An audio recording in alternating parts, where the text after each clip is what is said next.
నమస్తే సార్. నమస్తే. సార్ కంటి చూపు బలహీనపడింది అన్నప్పుడు అంటే ఐసైట్ వచ్చింది అని చెప్పేసి నిర్ధారిస్తూ ఉంటారు. ఇది ఏమైనా లక్షణాలతోటి మనకు కనిపిస్తుంది అంటారా మొదటిగా స్టార్టింగ్ నుంచి? కనిపిస్తుందమ్మా. సో కళ్ళు మసకబారిపోవడము, కొంతమందికి దూరం ఉన్నటువంటి సీన్స్ కనిపించవు సరిగ్గా, కొంతమందికి దగ్గర సీన్స్ కనిపించేటువంటి పరిస్థితి ఏర్పడుతుంది. అదేవిధంగా తలనొప్పి వచ్చేటువంటి పరిస్థితి ఏర్పడుతుంది. తర్వాత తలలో సార్ట్ ఆఫ్ డిస్కంఫర్ట్, ఇన్కన్వీనియంట్ ఉండేటువంటి పరిస్థితి ఏర్పడుతుంది. ఈ విధంగా కొన్ని లక్షణాలు మాత్రమే ఉంటాయి మా సైట్ ప్రాబ్లం వచ్చినటువంటి వాళ్ళలో సర్వసాధారణంగా. ఓకే, దాన్ని కరెక్ట్ చేసుకోవాలి అని అంటే మన వంటింటిలో ఏమన్నా వైద్యానికి సంబంధించిన పదార్థాలు ఉన్నాయమ్మా. మనం దైనందిన జీవితంలో ఆహార పదార్థాల్లో, వంటకాల్లో కొన్ని పదార్థాలని తరచుగా వాడుకోవడం వల్ల కంటి జబ్బులు రాకుండా ఉంటాయమ్మా. ముఖ్యంగా ఈ రోజుల్లో చిన్న వయసు నుంచే కంటి జబ్బులు వస్తున్నాయి. ఉదాహరణకి మీరు స్కూల్ గోయింగ్ చిల్డ్రన్స్ గమనించండి అమ్మా. ఒక 50 మంది స్కూల్ ఒక సెక్షన్లో ఉన్నటువంటి పిల్లల్ని గమనించినట్లయితే, స్కూల్ గోయింగ్ చిల్డ్రన్ చిన్న క్లాస్ తరగతి చదివేటువంటి పిల్లల్ని గమనించినట్లయితే 50 మందిలో దాదాపు ఒక 10 మంది దాకా స్పెట్స్ పెట్టేటువంటి పరిస్థితి ఏర్పడిందమ్మా. సో ఒక 30-40 సంవత్సరాల క్రితం ఈ పరిస్థితి లేదు. సో దేహధర్మాల్లో భాగంగా, జీవధర్మాల్లో భాగంగా వయస్సు వచ్చిన తర్వాత మరి మిగతా అవయవాలలో ఆ చైతన్య రహిత్యము, అదేవిధంగా క్రియా సామర్థ్యం తగ్గిపోయేటువంటి పరిస్థితితో పాటు సో సర్వసాధారణంగా ఎక్కువ శాతం మందిలో కూడా మరి కంటికి సంబంధించినటువంటి సమస్యలు, చెవులకు సంబంధించినటువంటి సమస్యలు, ఇలాంటి సమస్యలు వస్తుంటాయమ్మా. ఇది సర్వసాధారణం, కామన్ ఎక్కువ శాతం మందిలో. కానీ మరి చిన్న వయసులో రావడం మాత్రం అసాధారణము, అసహజం. అది మనం చేతులారా చేసుకోవడం. ఎగ్జాక్ట్లీ మా తల్లిదండ్రులకు అవగాహన లోపం చేత, ఆరోగ్య స్పృహ లేకపోవడం చేత పిల్లల్ని అతి గారాభంగా వాళ్లకు ఉపయోగపడినటువంటి ఏమాత్రము దేహానికి మంచి చేయనటువంటి fast foods, junk foods, bakery foods, ice creams, cool drinks ఇలాంటి విపరీతంగా వాడడం, ఇలాంటి అనేక రకాల కారణాల చేతనే మరి చిన్న వయస్సు నుంచే ఈ యొక్క సమస్య వస్తుంటుంది. ఇదంతా నాణ్యానికి ఒకవైపే. రెండో వైపు చూస్తామంటే చిన్నప్పటి నుంచి మా అన్నప్రాసన మొదలుపెట్టినప్పటి నుంచి కూడా తల్లిదండ్రులు మరి ఆరోగ్య స్పృహ లేకపోవడం చేత, అవగాహన సరిగ్గా లేకపోవడం చేత ఈ సెల్ కల్చర్ అలవాటు చేస్తున్నారమ్మా. సో వాళ్ళకు బొమ్మలు చూపిస్తూ, ఆ సెల్ చూపిస్తూ ఆహారం పెట్టడము, తర్వాత వాళ్ళు ఏదైనా ఏడ్చినప్పుడు సెల్లో కొన్ని బొమ్మలు చూపించడము, సెల్ ఆడుకోవడానికి ఇవ్వడం, ఇలాంటి చేయడం వల్ల ఏమంటే మరి చిన్న వయస్సులోనే, ఎదిగే వయస్సులోనే కళ్ళు బాగా స్ట్రెయిన్కి గురయ్యేటువంటి పరిస్థితి ఏర్పడుతుందమ్మా. ఆ విధంగా స్ట్రెయిన్కి గురి కావడం వల్ల మరి అతి చిన్న వయస్సులోనే ఈ కంటి జబ్బులు రావడం మొదలైందమ్మా. దీనికి తోడు మరి పూర్వకాలం కంటే కూడా ఈ కాలంలో విపరీతంగా చిన్నపిల్లలకు కూడా విద్యాపరంగా కూడా స్ట్రెస్ ఎక్కువైపోయింది. సో స్కూల్ రావడానికి ఇదొక కారణం, ఎగ్జాక్ట్లీ ప్రధానమైన కారణం అని చెప్పుకోవచ్చు. సో స్కూల్లో స్ట్రెస్ అయిపోతుంది. మళ్ళీ ఇంటికి వచ్చిన తర్వాత కూడా వాళ్ళు ఏదో ఫర్ ఎగ్జాంపుల్ 6కో 5కో వస్తే రాత్రి 8 దాకా 9 దాకా చదువుకోవాలి. మళ్ళీ ఉదయం లేచినప్పటి నుంచి చదువుకోవాలి. మళ్ళీ బుక్స్ రాయడము, చదవడము. ఈ టెండెన్సీ వల్ల ఏమంటే కళ్ళకు టూ మచ్ ఆఫ్ సైన్ కావడం వల్లనే కంటికి సంబంధించిన జబ్బులు వస్తున్నాయమ్మా. ఇన్ జనరల్ నేను చెప్తున్నానమ్మా. సరే, ఈ ముఖ్యంగా ఈ చిన్న వయసు వాళ్ళలో వచ్చేటువంటి సమస్యలు ఎక్కువ శాతం మంది ఇలాగే జరుగుతున్నాయి. దీనికి తోడు ఆహారంలో ఏ ఆహారం మంచిది, ఏ ఆహారం మంచిది కాదని చెప్పేసి చాలా మందిలో అవగాహన లేదమ్మా. తల్లిదండ్రులకు గారాభంగా పెంచడం చేత పిల్లలు ఏది కోరుకుంటే పెట్టడము, ఏది అడిగితే అది పెట్టడము, ప్రతిరోజు ఇంచుమించు బయటికి తీసుకెళ్లిపోవడము, బయట బేకరీ ఫుడ్స్ అని, తర్వాత ఈ స్నాక్స్ అని చెప్పేసి, లేకపోతే ఈ ఫాస్ట్ ఫుడ్స్ అని చెప్పేసి రకరకాల చెత్త ఆహారం అంతా అవగాహన లోపంతో పెడుతున్నారు. అలా కాకుండా ఆహార విధి విధానాల్లో మార్పు చేసినట్లయితే మరి చిన్న వయసులోనే ఈ కంటి జబ్బులు రాకుండా ఉంటాయి. అంతేకాకుండా ఒకవేళ అదవ వచ్చినా మరీ ఇబ్బందికరంగా పరిణమించకుండా ఉండేటువంటి పరిస్థితి కూడా ఏర్పడుతున్నాం. ఏ విధమైన ఆహారం అనుకోవచ్చు? ఆహారంలో కరివేపాకు బాగా వాడాలమ్మా.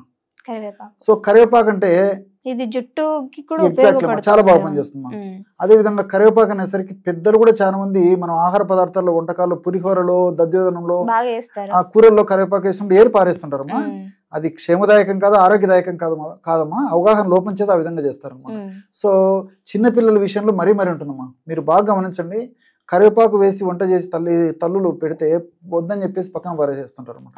వాళ్ళకు నచ్చ చెప్పేసేసి కరివేపాకుని ఏదో ఒక రూపంలో, అలా ఆకులు కాకపోయినా కరివేపాకు పొడి చేసిన ఆ రూపంలో ఆహారంగా ఏదో ఒక పద్ధతిలో ఇస్తుండాలమ్మా. అంటే కరివేపాకులో ఉన్నటువంటి విటమిన్ ఏ ఈ కళ్ళకు చాలా చాలా మంచిది. అందుకే మన పెద్దలు ఆహారపు అలవాట్లో విధి విధానంలో భాగంగా కరివేపాకును కూడా ఆహారంలో వంటకాల్లో భాగంగా అది కూడా వేసి వంటలు తయారు చేసి వడ్డించేటువంటి వాళ్ళు కాబట్టి ఈ మరి చిన్న వయసులో ఆ జబ్బు రాకుండా ఉండేటమ్మా. సో ఈ రోజుల్లో ఆ పరిస్థితి లేదు కాబట్టి అంటే కరివేపాకును వాడేటువంటి పద్ధతిలో పిల్లలకు అలవాటు చేయడం చాలా చాలా మంచిదమ్మా. అదేవిధంగా వారంలో కనీసం ఒక్క రోజన్నా ఈ క్యారెట్ అమ్మా, క్యారెట్ గడ్డ ఏదో ఒక రూపంలో పిల్లలకు అలవాటు చేయాలి. మరి ఏదైనా కొంచెం సమస్య ఎక్కువ ఉన్నట్టుంటే వారంలో 2 సార్లు 3 సార్లు వాడినా తప్పలేదమ్మా. క్యారెట్ అలాగే తినడం కానీ, సలాడ్ రూపంలో కానీ, క్యారెట్ను కూరలో చేసి ఇవ్వడం కానీ, సాంబార్లు వేసి ఇవ్వడం కానీ, ఏదో ఒక పద్ధతిలో ఈ క్యారెట్ను వాడుకోవడం వల్ల కూడా క్యారెట్లో ఉన్నటువంటి విటమిన్ ఏ, తర్వాత జియోగ్జాంతిన్ ఇలాంటివి అనేక రకాలైనటువంటి పదార్థాలు కూడా ఈ కంటి ఆరోగ్యానికి చాలా చాలా మంచిదమ్మా. అదేవిధంగా మునగ ఆకు కూడా ఏదో ఒక రూపంలో వాడుకోవడం వల్ల కూడా ఈ కంటి జబ్బులు రాకుండా ఉండేందుకు, వచ్చినటువంటి జబ్బులు త్వరగా ముదరకుండా ఉండేందుకు కూడా ఉపయోగపడతాయమ్మా. సరే, ఇవన్నీ ఆహార పరంగా. మరి ఔషధ పరంగా కూడా చాలా చాలా మనం వాడుకోవచ్చమ్మా.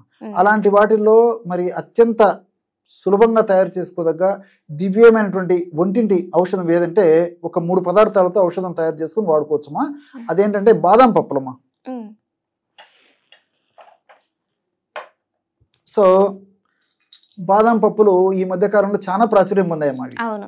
సో ఇంచుమించు అందరిళ్లలో ఈ బాదం పప్పులు, డ్రై నట్స్, డ్రై ఫ్రూట్స్ ఇవన్నీ ప్రకృతి సిద్ధంగా సహజసిద్ధంగా దొరికేటువంటి ఎక్కువ వాడుతున్నారు కాబట్టి ఈ బాదం పప్పులు కూడా చాలా ప్రాచుర్యం పొందాయి. బాదం పప్పుల వల్ల ఈ యొక్క రక్తనాళాలకు మంచిది, గుండె జబ్బులకు మంచిది.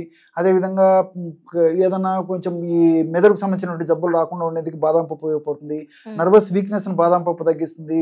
తర్వాత మోకాళ్ళ నొప్పులను బాదం పప్పు తగ్గిస్తుంది. తర్వాత ఈ చర్మానికి సంబంధించిన జబ్బులున్న బాదం పప్పు తగ్గిస్తుంది. ఇలా చాలా చాలా ఉన్నాయమ్మా దీనికి సంబంధించి. Exactly one for many. So ఈ బాదం పప్పును కాస్త నెయ్యి వేసేసి వేయించేసేయాలమ్మా. వేయించేసేసి ఒక 100 గ్రాములు చూర్ణం చేసుకొని ఆ బాదం పప్పు పొడి 100 గ్రాములు తీసుకోవాలి. అదేవిధంగా సోంపు గింజలను కూడా కాస్త వేయించేసేసి చూర్ణంలాగా తయారు చేసుకుని ఒక 100 గ్రాములు అది తీసుకోవాలమ్మా. పటిక బెల్లం పొడి, దాన్ని నవ్వుబోతు, కలకొండ, మిశ్రి అనేటువంటి పేర్లతో పిలుస్తుంటారు. సో ఆ పొడి కూడా 100 గ్రాములు తీసుకోవాలి. అంటే సమానంగా. ఫర్ ఎగ్జాంపుల్ బాదం పప్పు పొడి 50 గ్రాములు తీసుకున్నట్లయితే సోంపు గింజల పొడి కూడా 50 గ్రాములు తీసుకోవాలి.